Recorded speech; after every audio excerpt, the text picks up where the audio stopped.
वसुदेवसुतं देवं कंसचारुणमर्दनं देवकी परमानन्दं कृष्णं वन्दे जगद्गुरु કૃષ્ણ વંદે જગતગુરુ. ચોથા અધ્યાયના પાઠના ફળનું માહિતમ.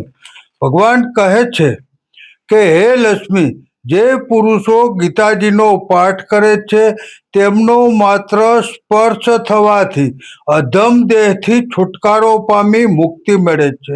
લક્ષ્મીજીએ પૂછ્યું કે હે પ્રભુ, શ્રી ગીતાજીના પાઠ કરનારના સ્પર્શથી કોઈ જીવ મોક્ષ પામ્યો છે?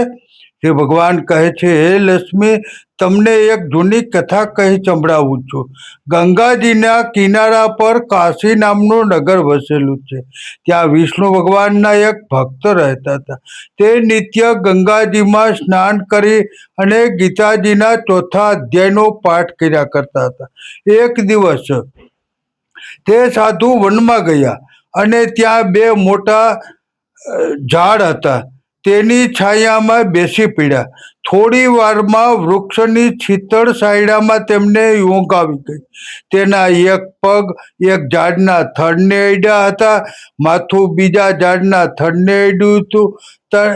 તે બંને ઝાડ થોડી વારમાં કંપી ઉઠ્યા અને તૂટી પડ્યા. ઈશ્વરનું કરવું તે બંને વૃક્ષનો જન્મ એક બ્રાહ્મણને ત્યાં થયો. તે બ્રાહ્મણને ઘેર જન્મેલી એ બંને છોકરીઓ વ્રત કરવા માંડ્યા. છોકરીઓ મોટી થતા પિતાએ કહ્યું કે હું તમારા વિવાહ કરવાનો વિચાર કરું છું.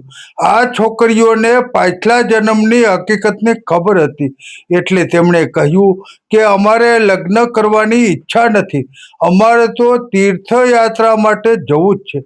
પિતાએ એમને આશીર્વાદ આપી યાત્રા માટે રજા આપી. તે બંને છોકરીઓ યાત્રા કરતી કરતી કાશીનગરમાં પહોંચી. ત્યાં આગળ પેલા તપસ્વી કે જેમની કૃપાથી વૃક્ષ તરીકેનો એમનો છૂટી જાય અને મનુષ્ય જન્મ મળ્યો હતો તે બેઠા હતા.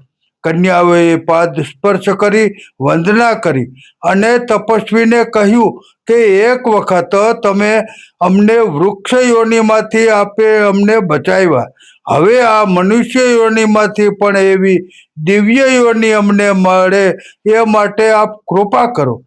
પેલા તપસ્વીએ કરુણા કરી અને એ કન્યાઓને ગીતાજીના ચોથા અધ્યાયના પાઠનું પુણ્ય અર્પણ કર્યું.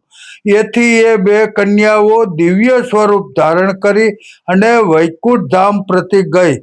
ઓમ નમો ભગવતે વાસુદેવાય. સત